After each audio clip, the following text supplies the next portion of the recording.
Hi friends, இது இன்றைக்குள்ள வீடியோங்க. நேற்று ஒரு மெஹந்தி இருந்துச்சு, கிருத்திமா வைக்கிறியா அப்படின்னு கேட்டேன்.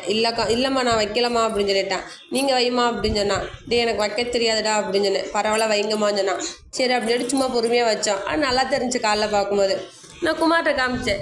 டே எனக்கு உன் மேலே எனக்கு இவ்வளோ பாசமாடா அப்படின்னு சொல்லிட்டு இருந்தேன். ஆம்படி நல்லா செவந்துருந்துச்சு, உண்மையிலேயே சூப்பராக செவந்துருந்துச்சு. எனக்கு ரொம்ப கை ரொம்ப அழகாக இருந்துச்சா, அதோட பார்த்துக்கிட்டே இருந்தேன். சரி இன்றைக்கி வாழைப்பூ வடை செய்யலாம்னு சொல்லிட்டு நேற்றே கேட்டிருந்தான். வாழைப்பூ வடை செஞ்சாடின்னு சொல்லிட்டு நம்ம டீ வச்சுட்டு வாழைப்பூக்கு வடைக்கு அந்த கடலைப்பருப்பு ஒரு 3 மணி நேரம் ஊற வச்சுருங்க. ஊற வச்சிட்ட பிறகு அது கூட வரமிளகா 2, இஞ்சி, ஜீரகம், சோம்பு இதெல்லாம் சேர்த்து நல்லா குறன்னு வச்சுங்க. ரொம்ப மாவு அப்படியே ஒன்றும் பாதியமாக அரைச்சிருக்கணும். ஒரு சில பருப்பு 1 ஸ்பூன் தனியாக எடுத்து வச்சுருங்க அரைக்காமல். அது கூட இதுமாதிரி ஒன்றும் பாதியமாக சேர்த்துக்கிறணும். சேர்த்த பிறகு அதை எடுத்து வச்ச பிறகு வெங்காயம் 2 எடுத்துக்குங்க.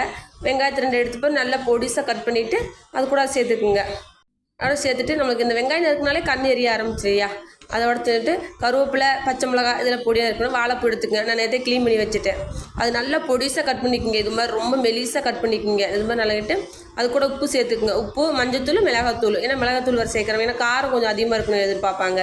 அதனால் மிளகாத்தூள்லாம் சேர்த்து நல்லா எடுத்துக்கிட்டேங்க. எண்ணெய் சட்டியில் எண்ணெய் வச்சு வடையை அப்படியே தட்டி தட்டி சேர்த்தாச்சு. உண்மையில சொன்னால் சூப்பராக இருந்துச்சு. பிடிச்சிருந்தா ஷேர் பண்ணி கமெண்ட் பண்ணி சப்ஸ்கிரைப் பண்ணுங்கள். அவ்வளோதான் வாழைப்பூ வடை. பாய்.